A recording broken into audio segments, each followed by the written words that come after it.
साधन पैसो पे जळतील पापे जन्मांतरीचे। कलियुगामध्ये जर कुठलं साधन सोपं आहे तर ते फक्त नाव आहे, भगवंताचं नाव। काय होते नाव घेतल्याने? तर आपण जन्मांजन्मी जे काही आपल्याकडून चुकून कळत न कळत जे काही पाप होते त्या पापाचा नाश, ते पाप जळत कशाने जळत असेल तर ते फक्त त्या भगवंताच्या नावाने जळते। काय म्हणतात, काय करावं लागेल याच्यासाठी? न लगती सायास जावे वनांतरा सुखे तो घरा नारायण।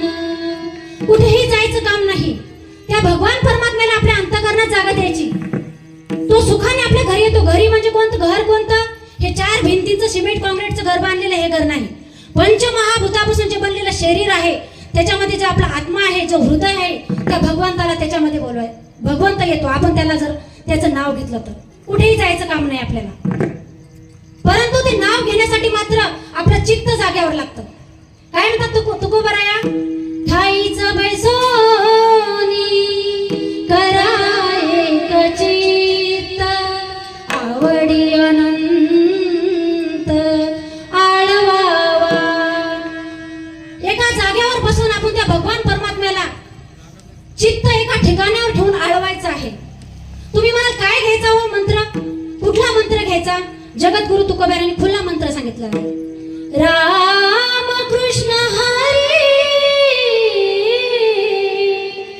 विठ्ठल केशवा मंत्र हा जपावा सर्व काळ।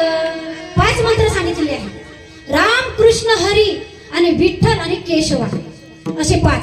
तुम्हाला तुमच्या चॉईसनं कोणतंही घ्यायचं, जे भगवंताचं स्वरूप आपल्याला आवडतं त्या स्वरूपाचं नाव तुम्ही घ्यायचं, त्या भगवंताचं। या ठिकाणी राम कृष्ण हरी विठ्ठल केशवा मंत्र हा जपावा सर्व काळ। या विनानिक साधन असता पैसाधन वाहत से आन विठोबाची। याच्यापेक्षा कुठलं साधन सोपं नाही।